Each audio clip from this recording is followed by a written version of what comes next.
It's late. Good afternoon. Susan's doing a countdown for me back there. I'm not allowed to speak until she gives me the okay. Welcome, everyone. Thanks so much for coming. As you can tell, this is a pretty popular class and we can't wait to hear all about Leprino Foods today.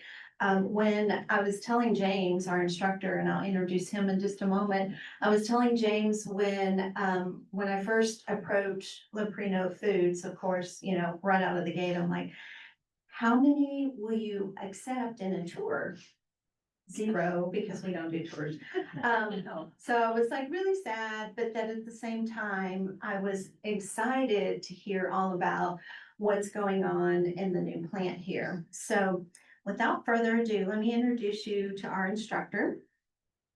James Bentley started at Leprino Foods in January 2024 after graduating from Texas Tech with a bachelor's degree in mechanical engineering and a master's degree in business administration. He started as a manufacturing management trainee, where he was trained in Greeley, Colorado, before returning to his hometown in, wait for it, Lubbock, Texas. He was here to start up the nutrition department, Leprino's new facility here in Lubbock. So help me welcome James. Thank you.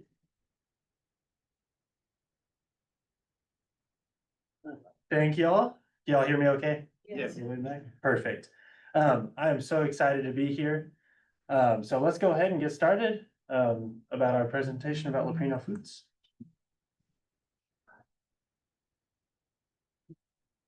It was working earlier, I promise. Okay, perfect. So a little bit about me. I started with Leprino in January of 2024. I was a management trainee, so they hire engineers and dairy scientists right out of college to come and move into more of a production training path to learn about cheese and dairy nutrition products.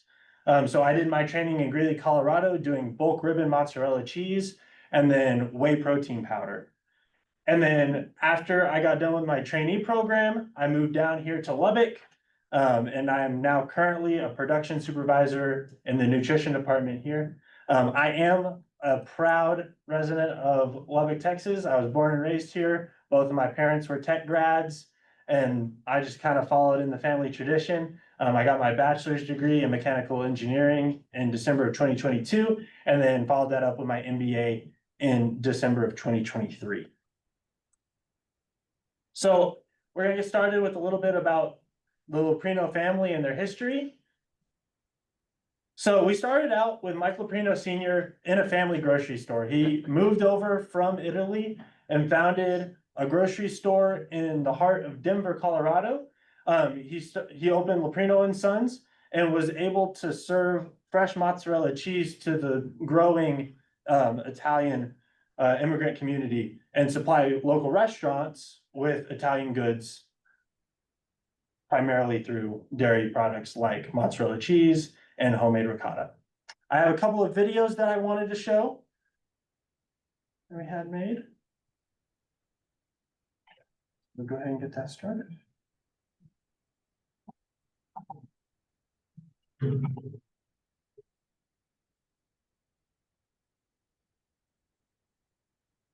It'd be easy to think that all pizzas are alike. I mean, they all kind of start with the same ingredients.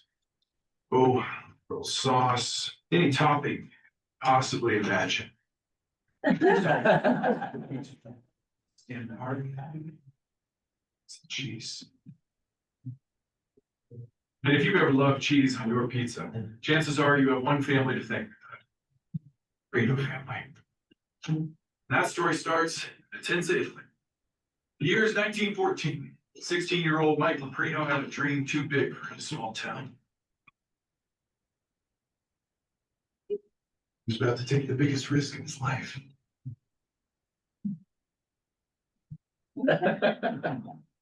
Borrowing $14 from his mother's cookie jar.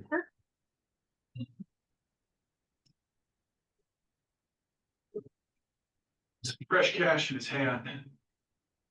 Dream in his mind. He left the old country. Bought a one-way ticket to Ellis Island.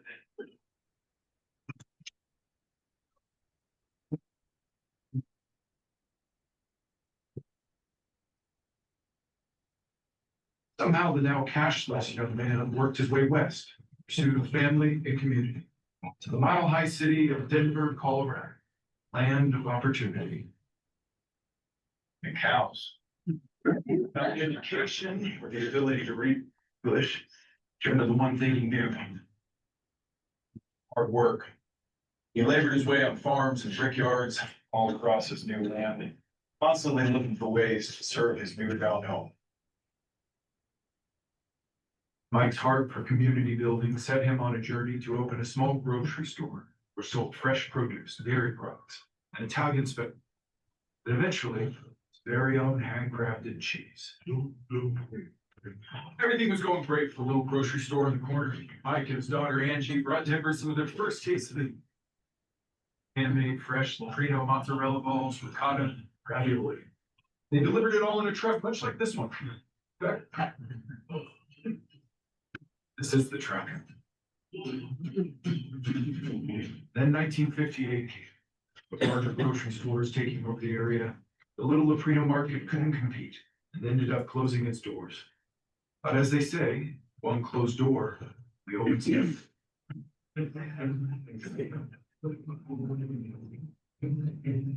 The Leprino tradition of seizing opportunities against all was about to strike again, this time for a new generation. Jim was hanging out with some friends at a local pizzeria. His attention was fixed on one thing: mozzarella. Jim rushed home to tell his father, put their future all in on pizza cheese. And down $615, Mike took his second biggest risk and listened to his son. He was going all in. Mozzarella. The timing couldn't have been better. That same year, the first major pizza chain found all over the country. Frozen pizzas were also being popular.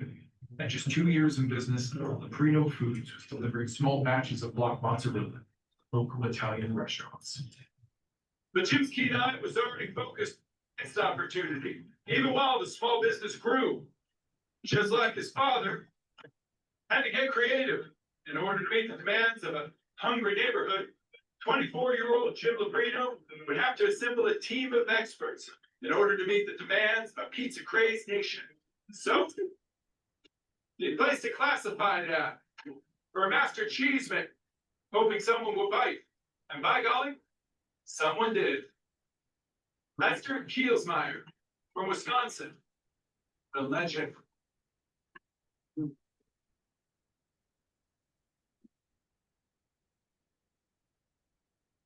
Somewhere between being shot down in World War II, landing his plane on the Denver highway. Lester expertise in cheese, unsurpassed. But this was hard-nosed fighter pilot Lester we're talking about here. Getting him to move from the cheese capital of the world, old Denver, Colorado, be no easy task. To sweeten the deal, Jim even found Lester a house. Not just any house, though. Jim's house. With his master cheesemaker now in place, it was time for Jim to focus on the next big thing: financials. Enter Wes Allen, talented man with a brilliant mathematical mind. Jim's bright vision of what his small family company could become was so infectious that Wes caught the cheese fever and left a prestigious accounting firm to share in this trade. As president of Leprino, Wes would be given the reins to help Jim form the company into a food supply powerhouse that could withstand market and endure for generations to come. And he did. With all three now working closely together, Leprino went from being a little shop delivering 200 pounds of cheese a week to using 6% of the nation's milk supply to create over 200,000 pounds of cheese every hour. That's billions of pounds of cheese created right here, each year. How did this happen? Being grounded in faith to do the next right thing with every challenge, and cultivating a family of employees who mirrored the personal values of Jim's father, Mike: quality, service, price, and ethics. Having watched his father's work ethic, Jim learned the value of maintaining great business relationships by treating each customer like his own. A mission he continues to instill in his employees to this very day. It's how Jim was able to get America's very first major pizza chain to sign a contract on a napkin, no less, and maintain that relationship more than 50 years later. And how he signed 20-year contracts with California, but at the time, only daily contracts were issued, pioneering the very model, so that everybody won.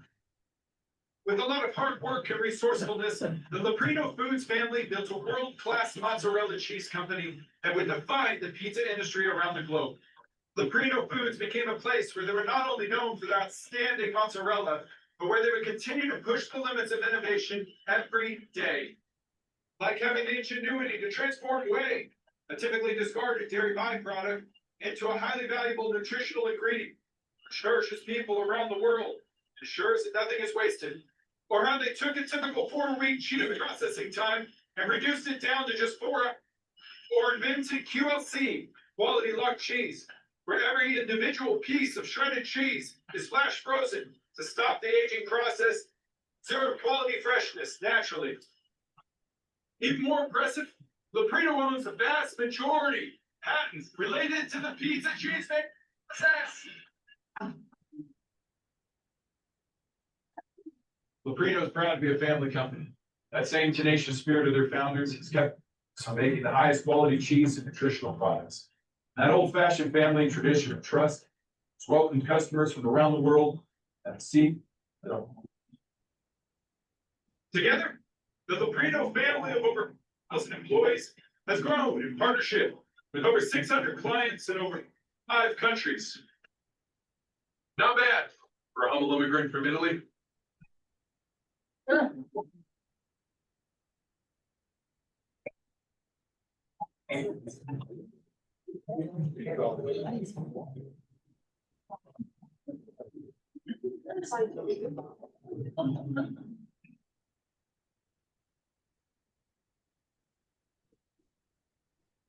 So that was a little bit about Jim Leprino and the Leprino family and their history of coming from Italy, starting up what I would consider the world's best dairy and mozzarella cheese manufacturer. The next video that I have is a quick overview of how we actually make our cheese. Land of America, well cared for dairy cattle, dedicated farmers work hard every day to supply the nation's finest milk. Neighboring these farms, you'll find Leprino Foods world-class manufacturing. This liquid gold is turned into delicious cheese and nutrients. So how do we turn milk into mozzarella? It's a most-kept secret. Leprino has spent decades perfecting Italian cheese-making traditions with proprietary technology, so the mozzarella can be enjoyed faster and safer than ever. That said, it goes a little something like this. It all starts with milk. A lot of it.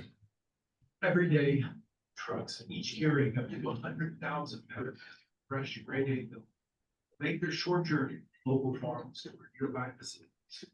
But before milk is accepted into our facilities, it must pass our rigorous food safety tests. Our scientists conduct thousands of tests every day using cutting-edge technology to actively identify harmful bacteria and pathogens before they can get anywhere near. With safety test ACE, milk is quickly pasteurized and steam is separated from the milk to go on its own journey. We have a key ingredient, traits like coffee creamer or ice cream. Milk ventures on. Mozzarella magic begins. To kickstart the cheese-making process, an enzyme called rennet is added to a vat of milk, which transforms into curds. Curds are not alone. The traditional recipe also produces whey as a byproduct.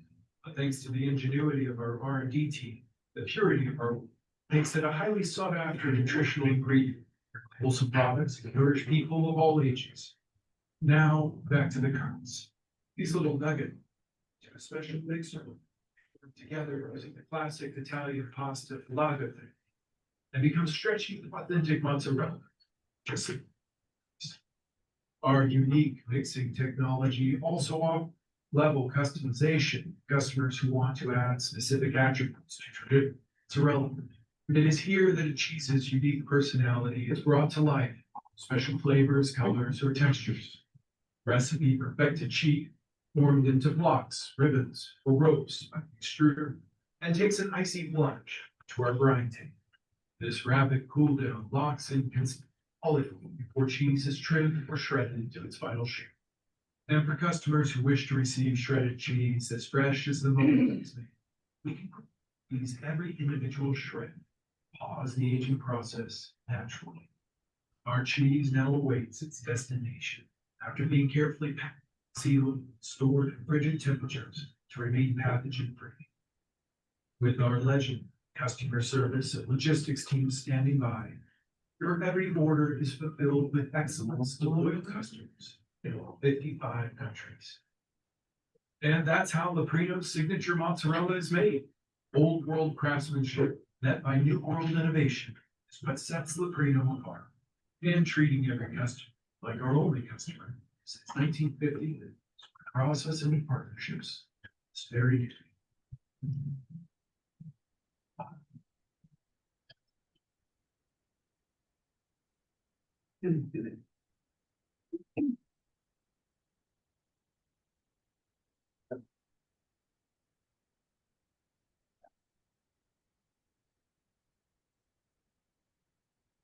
So that was a few quick videos on Jim Leprino and his family and how our cheese ends up getting made. Obviously, if we have questions about that at the end, I'll be more than happy to answer them. So now let's talk about the Leprino business. Our vision is to be the world's best dairy, food, and ingredient company. That goes for everything that we do, from quality to safety to financials. World's best is our target. We want to be number one in everything that we do.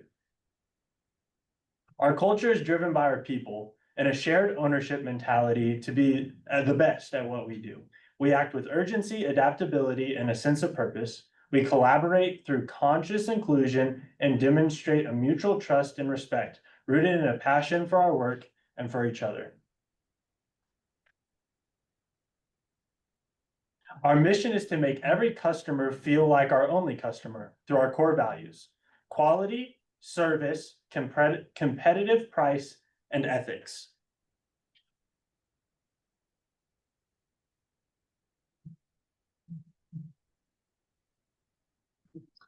So core value number one is quality. If we have a relentless focus on food quality and food safety, we know that our customer is going to be getting the world's best mozzarella cheese.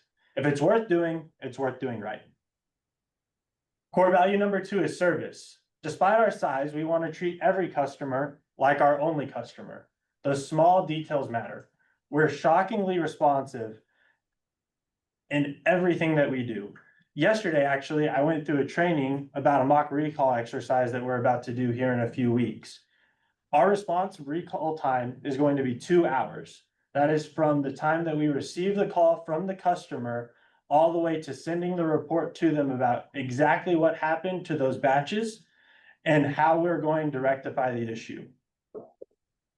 For a company of our size, that's tremendous, you know, because that batch range that they give us for a recall, that might go through all of our plants, right? So one batch might be reused or reworked. And so having a 2-hour response time is incredibly impressive. Core value number three is competitive price. We provide the best combination of performance and value. Our customers get more for their money. And then core value number four is ethics. We take personal responsibility to do the right thing all the time. Promises made, promises kept.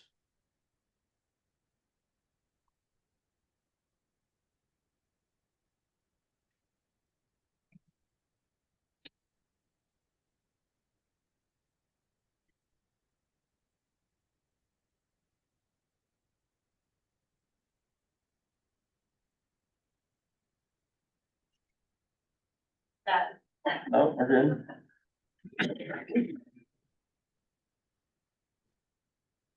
I apologize. Oh, no, okay. You want to just turn using Yeah, we can try to. just. There we go. I say, we might, yeah, then I'll just use the laptop. So our purpose is to sustainably feed and nourish families around the world. Like you heard in the video, we provide cheese and dairy nutrition products to 56 different countries.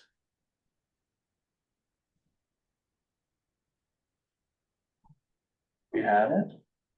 I lost it. So some of the Leprino products that are available to customers is our Leprino cheese, quality lock cheese. And then on the nutrition side is a scent protein powder and our scent line of products.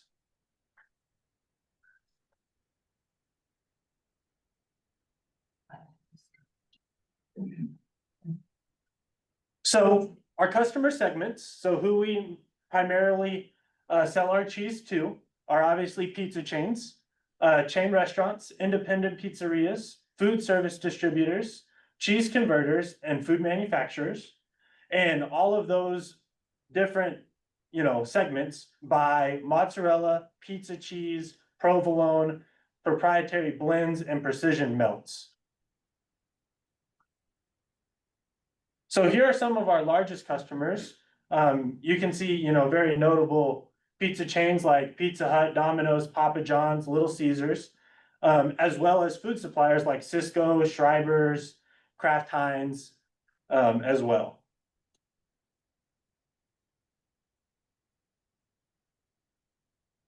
So these are all the different types of cheese that we make at Leprino.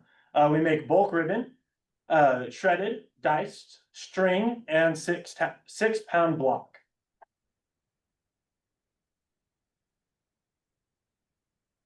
The acid protein is a part of our nutrition products. So like you saw in the video earlier, when we make cheese, obviously it comes from milk. About 10% we're able to yield to make the curd.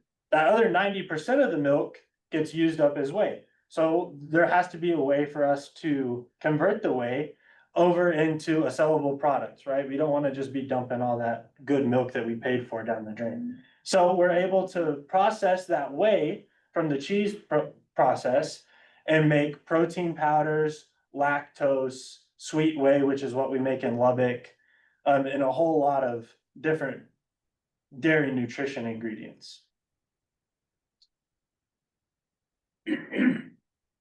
So we have protein powders. So we have vegan protein powders, which I'm sure you're thinking, how do you have a vegan protein powder, right? It actually comes from plants. So we're able to use plant. So if you think of like oat milk or something like that, very similar process where we extract the liquid from that and we're able to process it through and make a vegan protein powder. And then obviously we sell, true whey protein powder in a variety of different flavors. Obviously things like chocolate and vanilla are our most popular, but we sell like an iced coffee flavor that I really enjoy. We sell peanut butter, whole variety. We sell clean creatine, which is unflavored, pure creatine. And that's more based to like a gym segment or somebody who's very into the gym culture, very high achieving athletes, things like that. There's the mocha protein and iced coffee flavor ascent protein powders that I was discussing earlier. Those are delicious. I really enjoy those. And then we have hydration plus energy supplements as well. Right now we have a citrus clean, which is kind of like a lemonade flavor. And then we have raspberry lemonade as well.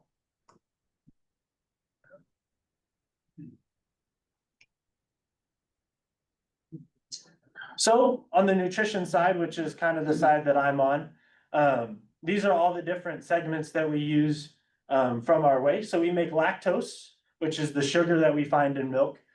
We make infant grade lactose, food grade lactose, and nutraceutical lactose, which is the lactose that you'll find in your pills when you'll take medicine to make them taste a little bit better in case you break them open.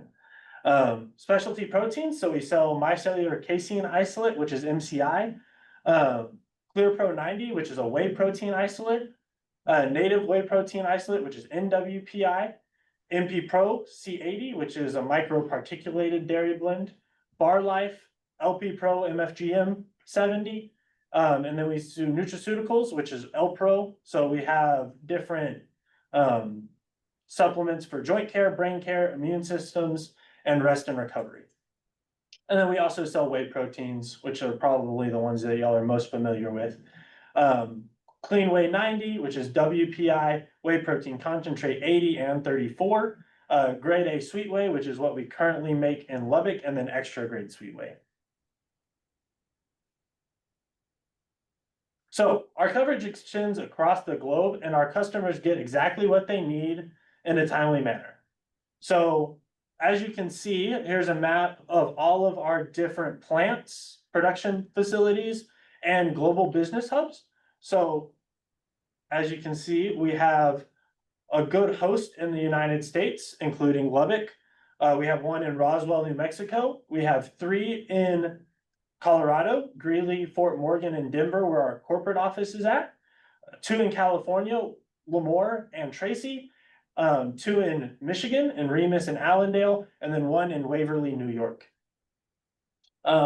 We have one in Brazil. We have a global business hub in Brazil, as well as plants and global business hubs in Northern Ireland.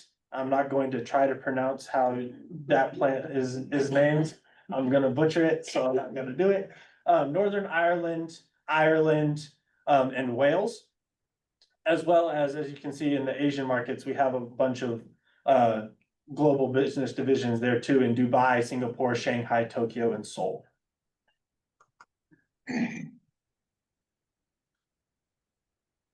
So here's kind of an overlook of what our different plants make. So I'm not sure if you can see right there in the middle is Lubbock, Texas. So right now we make IQF shred and dice, which is like pizza cheese that you'll be able to find if you go buy a Domino's pizza this afternoon. As well as block cheese, which will be is our line 2 that just got started up a couple of months ago in August.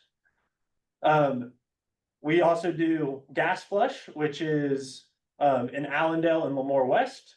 Ribbon, which is what I experienced when I did my management trainee program in Greeley. But we also make that in Lemoore West, Roswell, in Brazil, the UK, and Northern Ireland. We make string cheese in Fort Morgan. So one exciting project that we had over the past year was the distribution and rollout of Domino's string cheese. I'm not sure if y'all seen those commercials where Domino's introduced string cheese and stuffed crust pizza for the first time. That was an exciting thing for us to roll out. A lot of hard work went into that. And then block, which is normally what we sell to our local pizzerias and more of the small time buyers, because that way they can use it for exactly what they need it for. So we've grown. So we've been family owned since 1950. This is actually our 75th anniversary this year. In expertise, extraordinary scale. While remaining true to our roots, we are still a family owned company. We're producing high quality mozzarella and dairy ingredients. We employ more than 5,500 people across 14 manufacturing plants, serving over 75 countries, advancing the possibilities in dairy science and technologies, and responsibly cultivating the health and wellness of the dairy industry. So it all starts with the milk, right? As y'all saw in the video earlier, that's where the base of our company relies on. We are the second largest user of US milk.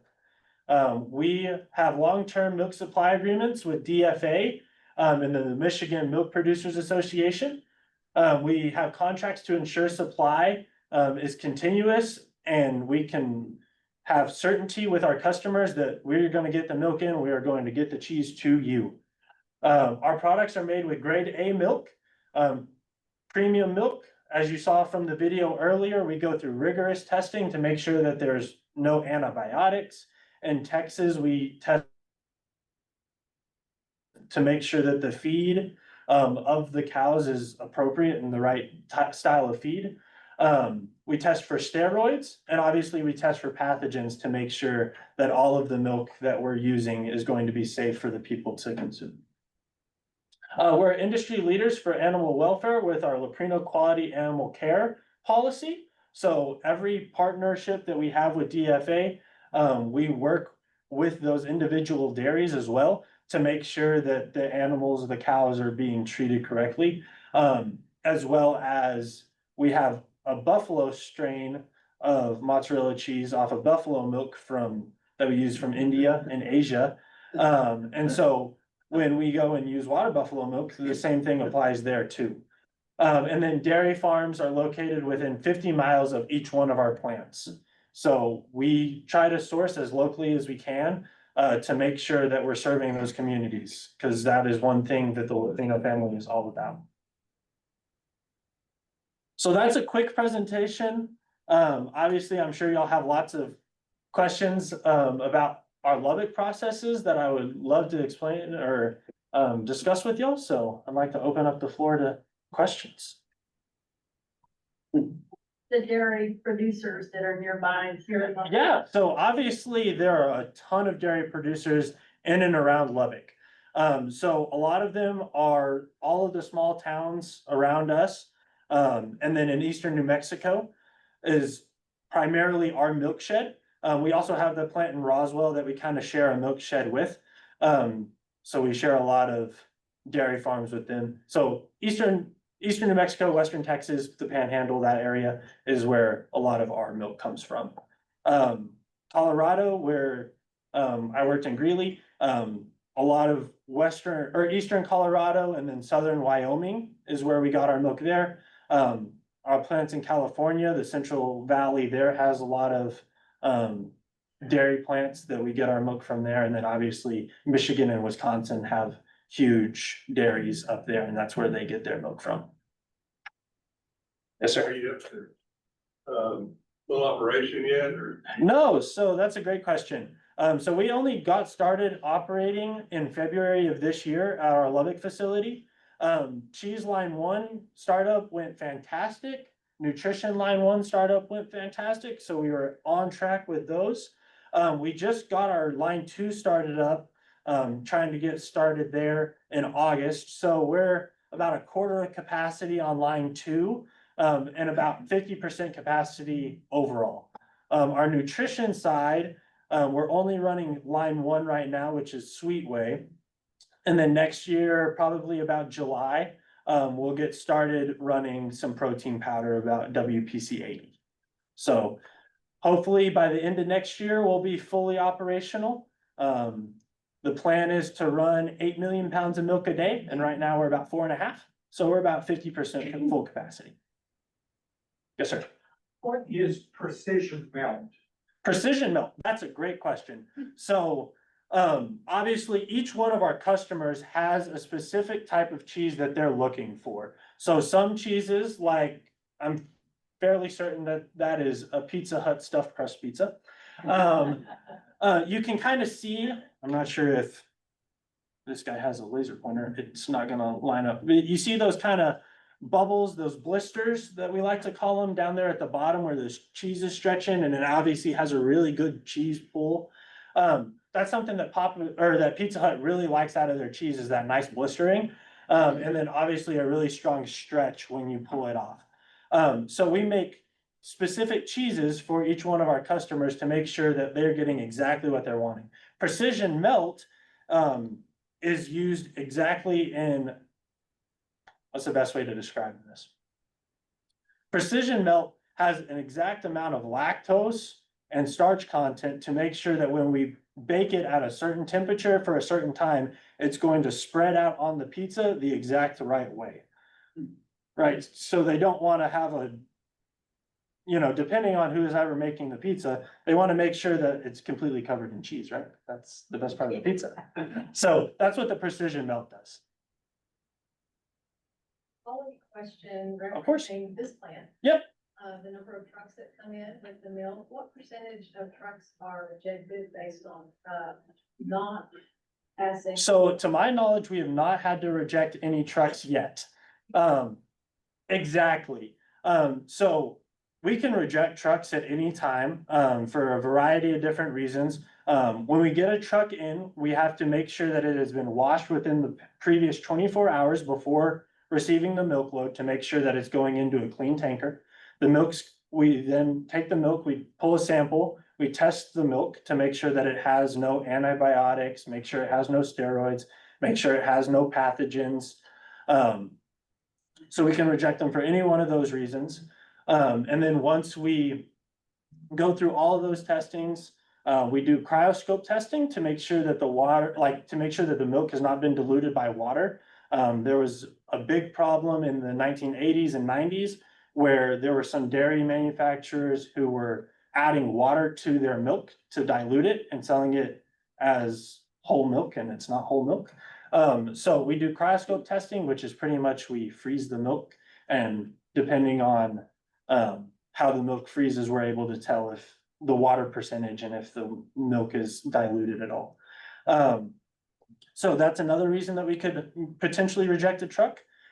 If we reject a truck, we send it right back. We do not take that truck, we load it, we don't load it or unload it at all. It stays sealed, and we send them back to the farm. We then, every single time that that truck from that farm comes back, we have to do 3 different additional tests to make sure that everything is okay from there on out.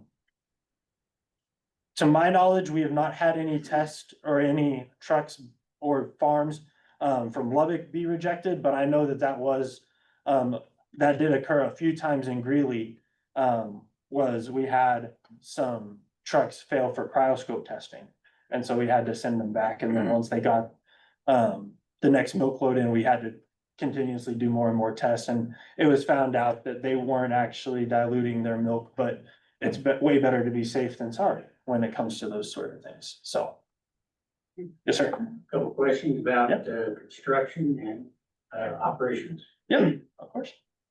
What was the load capacity of that big crane you had? Oh, that big crane, I could not tell you. Honestly, I do not know. I only moved down here back from Greeley in November, so the plant was completely put together and built by the time I got out there. But I can definitely ask and find out that answer for you. Another question. Yes, sir. I think the first published capacity was around 7 million pounds. Yes, sir. How many cows did that take? A lot. So I estimated a little over 100,000 cows. That seems about right. Depending on how the dairy milks their cows and how often they milk their cows. Some do 3 times a day, some do 4 times a day. It'll depend on, you know, how many of those, but that sounds about right, 100, 150.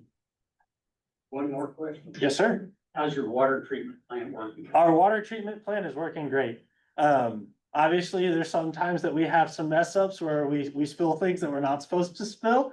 Or, you know, different machines don't work the way that they're supposed to, and we have to send them a little bit higher loading than what they would want, but it's going great right now. I have a couple of questions. The facility in Littlefield, is that utilized by your company and then? No, it's not. Okay. No, so that's not a Leprino facility. But I know a lot of people that worked in that Littlefield plant, and the plant in Abernathy have come over and started working with us. And the second question, I may have misunderstood, but did you say you had buffalo cheese? So, yeah, so dependent on, Bison or? no, so water buffalo. So, Okay. in our Asian markets, they obviously really like the taste of water buffalo milk. And so, to get them what they want, we take the milk from the water buffalo and we make cheese with that in our Lamar West plant. Well, I was gonna give whoever milked the bison. There you go. How many employees are we gonna be here? Yeah, so currently we have about 450 employees, but we're gonna be getting up to about 600, 650. Yeah. When we get fully operational. Is there any place that you're gonna be selling that we could buy it, or do we just have? Yeah, to- so we don't sell any of our cheese directly to consumer. The only products that we sell directly to our consumer are those Ascent proteins and the Ascent line of products. And those you can find on Amazon. If you go to Amazon or to ascent.com, either one of those, and search those up, then you'll be able to find the whole long list of all the different products that we sell. Yes, sir. The August Wall Street Journal obituary of Mr. Leprino and your little brief video highlight the fact of the aging process going from 4 weeks to 4 hours. Could you expand a little bit on that? Yeah, so a lot of the time, the issue with the pasta filata methods came through having the vats that we use that makes the curd. A lot of the time, we had to hold them in, like, if you make a pot of mozzarella at home and you use an acid make, where you use vinegar or rennet and make it, it has to sit and it has to build the curd. With the rennet that we use and the type of agitators that we use in our vats, we're able to cut down time there. And then the type of mixers that we use, we have primary and secondary mixers that are able to stretch and form that pasta filata mozzarella cheese a whole lot quicker than what you would potentially have to do by hand. So that's kind of the ways that we cut down that time from down to 4 hours, was from the vats. And then we have a preheat tank section, and then through our mixers and how the mixers stretch the cheese. Each one of those cut about an hour, 15 minutes off of the process. So that's kind of how we got it shortened down. And then obviously after that, they get extruded out into whatever shape that we're gonna make and cut and diced to whatever our customer specifications are. Yes, sir? Are the floors stainless steel? No, so the floors are sealed concrete. The reason that we don't have stainless steel floors is because they can harbor bacteria. Sometimes that's one problem that we have, and the reason we have very strict sanitation programs is our equipment. The type of bacteria that likes to eat on our cheese and on our milk is able to get into stainless steel. It's smaller than the stainless steel molecules, so it's actually able to stay in there. So we have sealed concrete, and then we foam with caustic and acid every day to make sure that everything there stays clean. So and then milk deliveries are not 24/7 yet. Not yet.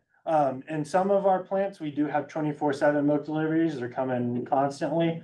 And then sometimes they start at 6 o'clock in the morning, and then whenever the last truck finishes, and we get our milk load for the day, that's what it is. And that's how we plan on doing it here. I've got one other question. Is it, being a native Lubbockite, you're well aware of the water issues like the OLLI plant out, et cetera.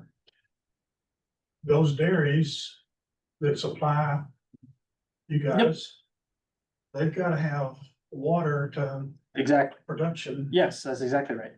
So is that not, I mean, for the investment here in Lubbock and the surrounding area, was that not a monumental consideration? Yes, it definitely was. And going back to the previous question about our wastewater treatment plant, milk's actually about 90% water. So when we get the milk in, we actually, through the process of making the cheese, then the whey byproduct of that, we actually get probably 70% of the water out of that waste stream processed through our RO system and then through our wastewater treatment plant, and that gets sent back into whatever tributaries we have. So here, I believe it's going to Lake Allen Henry or Buffalo Springs. And then I know in Greeley, Colorado, we have a river, the Poudre River, that goes right by the plant, and that's where we send it there. The production on the farm though, the production where you got silage and et cetera. I hope you guys do well. I appreciate All it. of agriculture has that problem, not just milk. Yeah. I understand, which is why I bring that up, because you've got a multi-million-dollar plant sitting up there. Water. Deeper wells. Eventually, all that. And obviously, water is a tremendous problem, but that, like you said, that happens everywhere and, luckily, the past year or so, we've been having significantly more rainfall. So hopefully it kind of alleviates. But I know that's definitely a big thing in our California plants as well. The dairies that you're buying from around here, were they existing already or did they come about? So that's a great question. So a lot of them were already pre-existing dairies that were supplying milk to the plants in Littlefield or Abernathy or Gandy's, or things like that. But obviously, with the plant of our size getting 8 million pounds of milk a day in the future, we needed significant investment. So we, supplied those resources to increase the dairy productions here. And not necessarily build new dairy farms, but allow the dairy farms that were here to grow and expand, to be able to meet that demand for our customers. So if I'm a dairy farmer, I sell directly to you? So a lot of the time if you're a dairy farmer, you work with DFA, Dairy Farmers Association. And we have contracts with the DFA. So depending on whatever your contract with the DFA is, so you'll sign a contract with the DFA saying that we're gonna supply this many pounds of milk a week or this many pounds of milk a day. Then we contact with DFA and we're contracted with DFA to be able to get, say 5 million pounds this week. We then work with the DFA to be able to go to whatever farm is scheduled for shipment with the DFA. So it's DFA is kind of a middleman with us to work in between the farmers and the plant, if that makes sense. Is the price set weekly, monthly? So our dairy price, that's a very good question. Dairy prices are very weird. So my understanding is there are different sections of the US that have boards, I guess is the best way to describe them, that develop and come up with, depending on this much milk, this is how much product you can make. And then depending on how much product you can make and how much you sell that for, that's how much the milk is worth. So it depends on what product you make, how much you make of it, and who you sell it to on what the price of the milk is.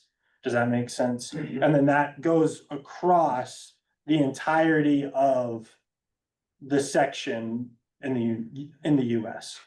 So the price here for milk might be different from the price in California for milk, might be different in the price in Wisconsin for milk. So it just kind of depends on where you are, what you make with the milk, and then how much you sell it and what you sell it for. So I don't really have a great answer for that question. But I do know that Congress right now is actually working on doing a milk standardization act, and revitalizing kind of the pricing of milk in the sense of how much milk it takes to make a product and how much the price you sell that product for correlates to the price of milk. So that's something that's in the works, but not something that I'm really too adept to answer, if that makes sense. That's what our corporate accountants are for. Yes, sir. So from the time that the milk arrives at your factory till the product is shipped out to an end user, what's that time interval? Is it days, weeks, months? So it kind of depends. I know that's not a great opening answer, but it kind of depends. When we get the milk in, by the time it's processed into finished cheese is 3 days. And that's at like the maximum. By the time that we get the milk in, it can only stay in a singular silo for 72 hours for the pasteurized milk ordinance, which is our federal governance.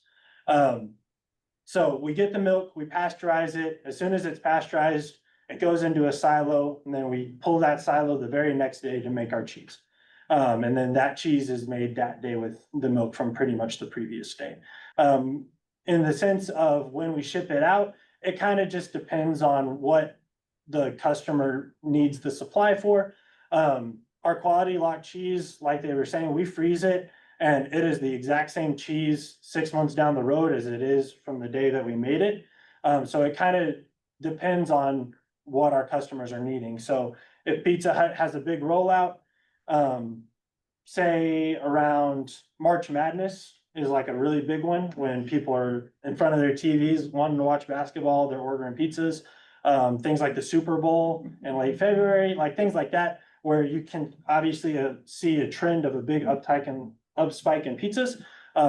Then we'll store some more cheese, because we kind of know that increased production is coming, and then we'll sell that cheese later on. So it just kind of depends on what our customers are needing, and depending on that is when we'll ship it out. But 2 days, 3 days by the time we get the milk in to when it's final cheese. So it leaves the cow and within 24 hours it's at their place? Pretty much, yeah. So,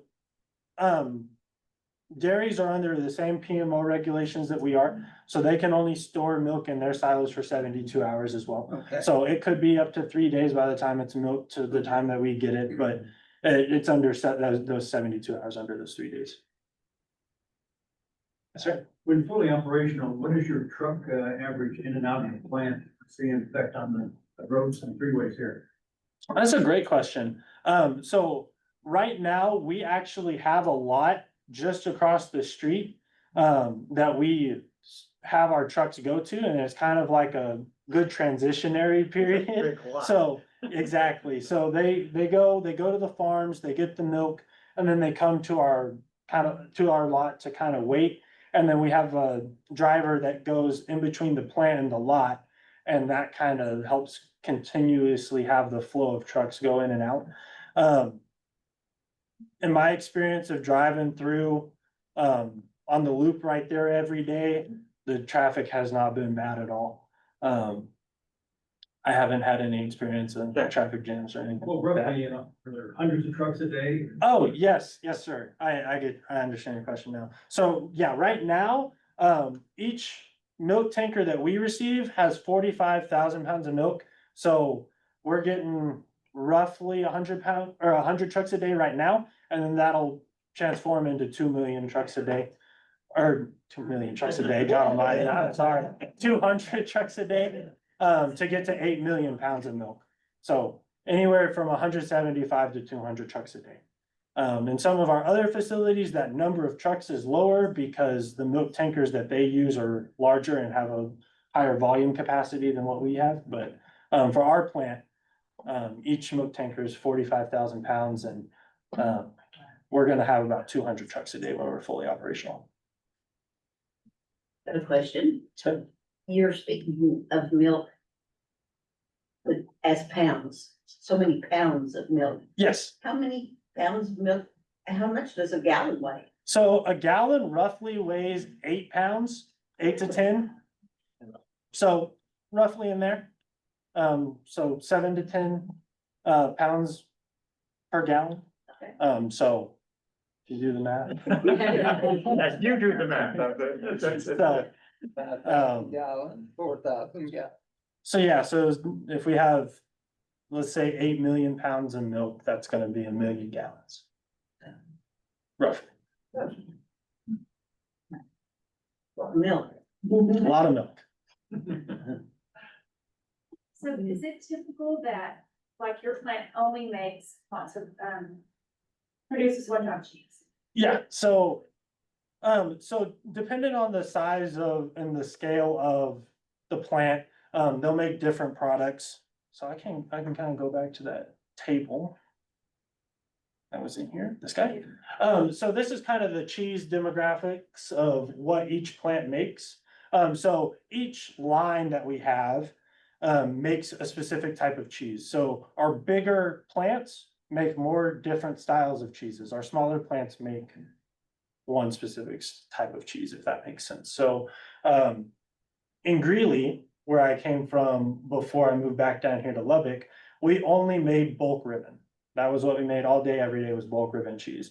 And that went to Schreiber, Cisco, a lot of, food distributors.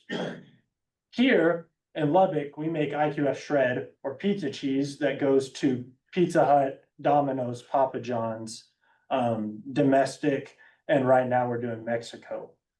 So that's what we're making currently. And then that's on line 1, and then our line 2 system, we're making block, so 6-pound block mozzarella. So the separation of the cream happens first, that happens here, where does that go? Yeah, so the cream, honestly, I don't know who we sell our cream to right now. That's a great question. Actually, I can get back to you on that.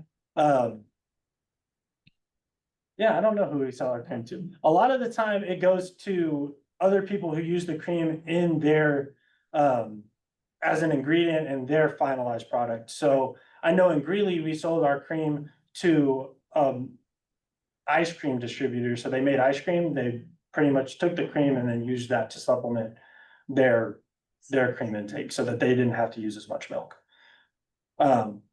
So here, I'm not really sure who we're selling our cream to. That's a great question. 2 more questions. Yeah, of course. Thank you. Fleetway here in the Lubbock plant. Yes. Is that a product that goes into your retail products that you sell online? So Sweetway is primarily used as a product, as an ingredient in other dairy products. So in one of kind of my favorite examples is if you've ever had like instant mashed potatoes, that has our Sweetway products in it. It kind of uses it as like a fortifier, to get like a creaminess, on dried products. If you've ever had Ritz crackers, those cheese Ritz crackers, those have our Sweetway in it. Things like that. So the Sweetway product is not necessarily one that we sell directly to consumers. Here in a few months, we're gonna be starting up our nutrition line 2 and start making protein powder, WPC 80, and that is something that you could buy either online or at the store. My last question. In reference to the construction of the plant, internally, is most of the metal used 316 stainless food grade? It's all food grade, yes. Yeah. And did you utilize many of the fabricators and construction companies here in town, or was your general contractor outside of Lubbock? So my understanding was a lot of our general contracting was through Lubbock, contractors, and using people here and labor here. I know a lot of our engineers, all of our plant engineers and things like that were from our corporate office. But I feel like a lot of our contractors and a lot of the people that worked on the plant were from Lubbock. With all the interest currently about what they call ultra processed foods, I don't know what that definition means, but we totally eat too many. Would your products be classified as ultra processed foods or whatever the alternative is? Natural? Also, I don't know what I guess it depends on the definition of what you would consider ultra processed. Well, what do you guys? I mean, in my understanding, it's just pure fresh mozzarella cheese. Okay. I have a bag of it at home that I use almost every day. So if your question is whether or not I would use it, then of course I would.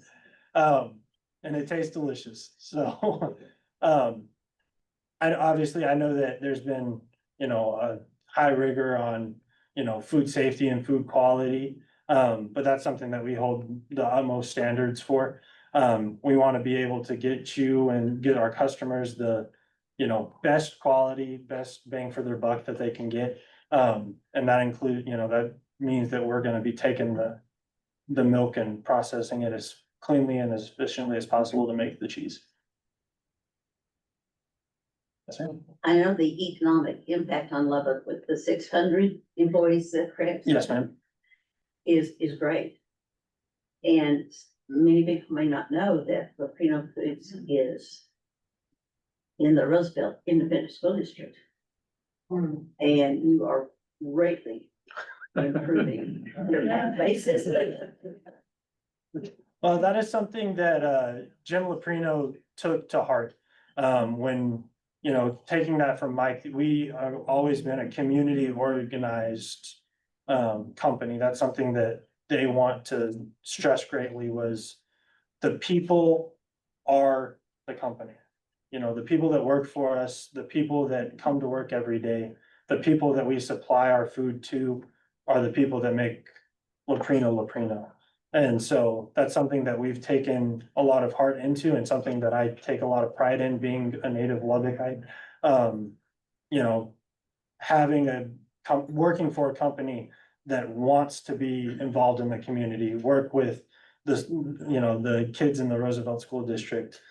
We just did a bunch of projects with the Lubbock Food Bank not too long ago. Actually, October was our month of impact, so we did Habitat for Humanity. We did 3 weeks worth of projects with the food bank. We just did a thing with the South Plains Fair when that was in town. So we've wanted to be really involved in the community, and something that we really look forward to continuing to do in the future, for sure. Probably a question for John Osborne, who's gonna have another OLLI class, but, do you expect, where you're located, that Lubbock will have housing developments closer? I mean, I obviously hope so. He's coming, he's gonna have a presentation in November. Oh, that's great. I love Mr. Osborne. I've known him for forever. Me and his sons actually did Boy Scouts together. Yes, sir. I've actually spent the night at his parents' house, so it's been obviously a great pleasure to know them, and he can maybe speak to the economic opportunity out in Eastern Lubbock a little bit better than I can. But that's something that I look, you know, that I want to see is, you know, continued development and continued, right, you know, obviously West and South Lubbock have been growing tremendously, but we have a lot of space out there too. That's would be a great, you know, economic opportunity. On the water issue, we heard Jared Atkinson, city manager, speak a couple of years ago when y'all were announced coming in here.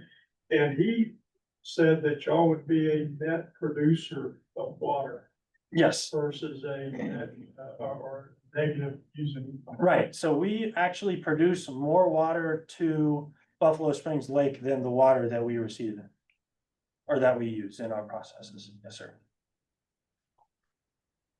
Yes, ma'am. Do Papa John's and Pizza Hut use Leprino cheese exclusively? Yes. So if Yes, if you eat a Papa John's pizza, you are eating Leprino cheese. That's actually something that we worked on in the past year. We locked down exclusive agreements with Pizza Hut, Domino's, and Papa John's all at the same time. Something that has really never been done before, and something that I know our corporate sales team takes a lot of pride in, is being able to be executive, you know, exclusive providers of cheese. So the horrible question is, which is your favorite pizza? Oh, sorry, that's a great question. I personally, I really love Domino's. I like their cheese. But everybody has their own different flavors and different styles of cheese that they like on their pizza. Referring to one of the questions you had earlier about the congestion of the trucks. We use 40 going out basically to our house in and out of it. And I don't think I've ever seen a truck. I mean, so we were wondering, are you actually in operation? Because again, that little back road that takes you there, but I can go out on the loop and I don't see your trucks. Yeah, so an issue at all. I mean, a lot of the time they get there really early in the morning. They go and pick up milk from the dairy at 4 AM. Or 3:30 right before they start milking. And then they're at the lot, ready to go. They're lined up all the way in the plant on the driveway. Yeah, at 5 o'clock, so. But I don't see it ever blocking any of the traffic at all, so that was our concern of the folks up there.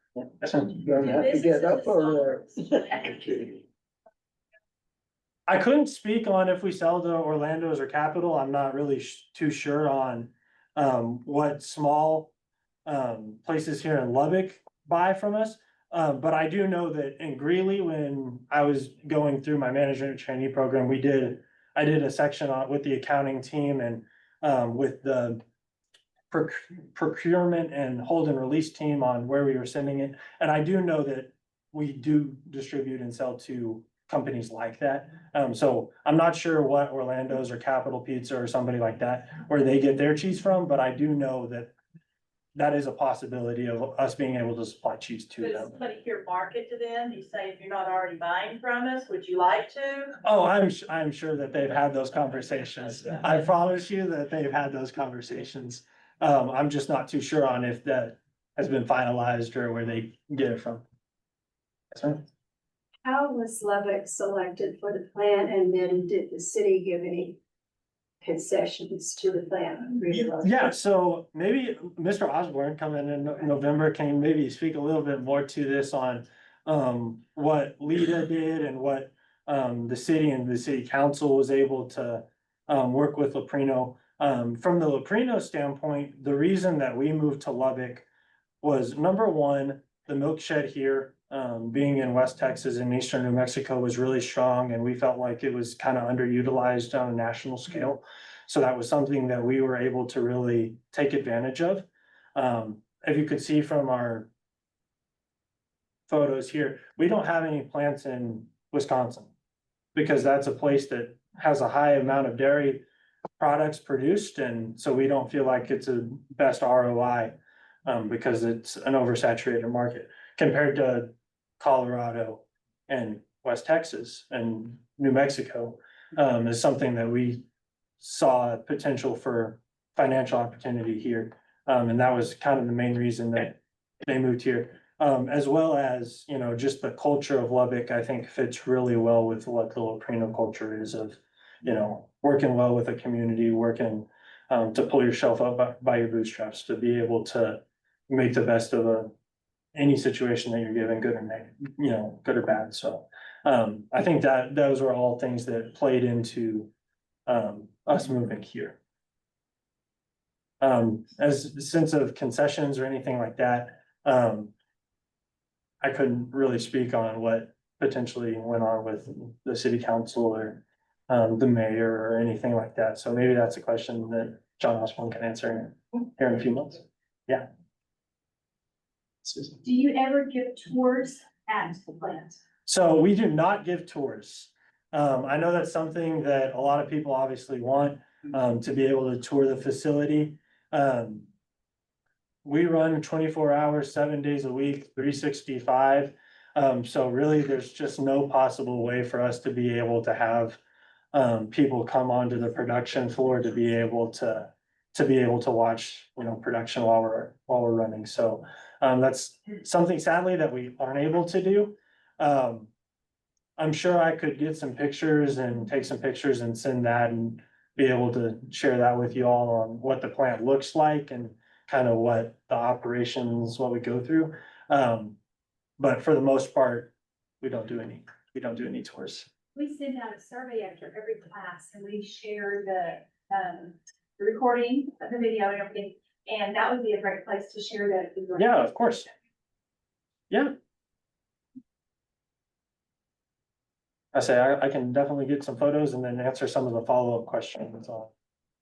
I wasn't able to. So that picture was not ours that I saw on the screen of the plant. Which picture? The pictures of the plants. The plant picture. It was at the beginning. As he's coming from Italy, coming over and walking through the plant. Oh, that is in Greeley. So that is the Greeley plant. It was in the video, wasn't it? Yeah. I'll exit out here. So that's actually Oh, I was, this one. Yours looks similar to that. I think. Yes, so all of the plants are extremely similar in, oh, this is not the right video. From the pictures I saw, they look virtually like the thing you were lifting over the fence. Yeah, there. There it is. Yep, so here's the plant. Mozzarella cheese company. So, right now, he's actually walking underneath our vats. So we have a specific vats, that agitate our curd differently than any other, mozzarella manufacturer. It's proprietary, so I can't really explain the mechanicals of it, but, it's specific to Leprino, and something that we use to cut down on that lead time, of making the cheese. So we have the exact same vats here Leprino Foods became. and the exact same kind of setup. We have them through those and all the way down. A hallway. Like having the ingenuity to try. Right here, you can kind of see in the back, this big long tank. That's actually a preheat tank, so, we use wash water is what we call it, but it's pure, it's water that we use. When the curds come out of the vat, we put in a precise amount of water and then a precise time in the preheat tank to be able to wash out the amount of lactose that we need to be able to get the right precision melt or the right blistering or the right texture or pull that we need from the cheese. So that's what that tank in the back is the preheat tank. And then next is that big, Into a highly valuable nutritional ingredient, which nourishes people around the world, ensures that nothing is wasted. Or how they took a typical 4-week cheese processing time and reduced it. that's up on the vats as well.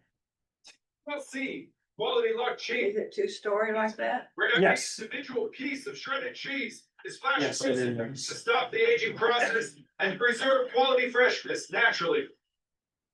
Even more impressive, Leprino owns the vast majority of patents related to the cheese making process. So here's a picture of the facility in Greeley, Colorado. Ours is roughly the same size.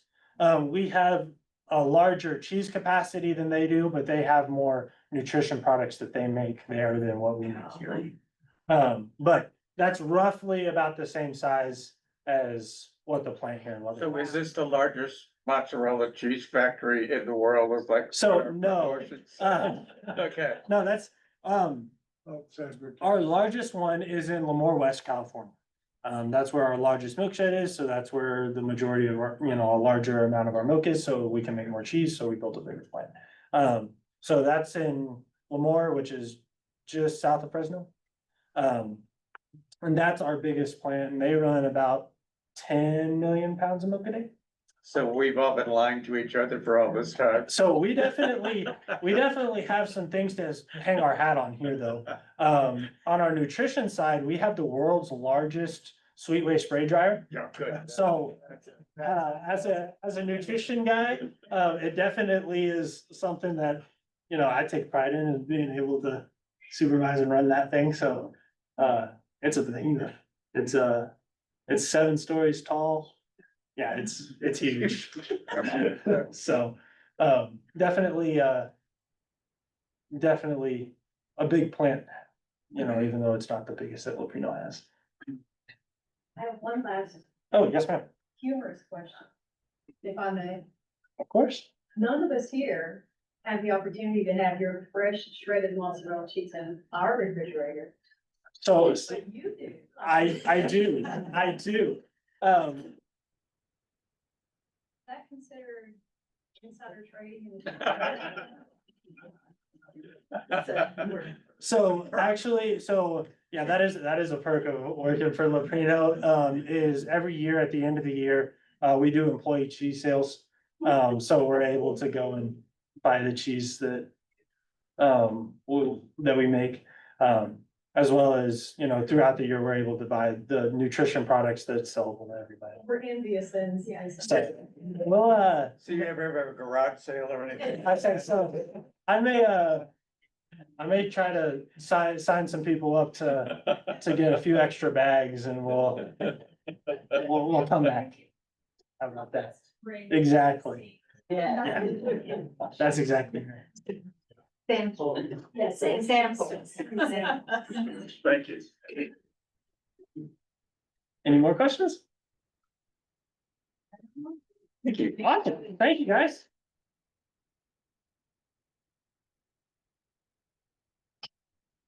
So it was obviously a pleasure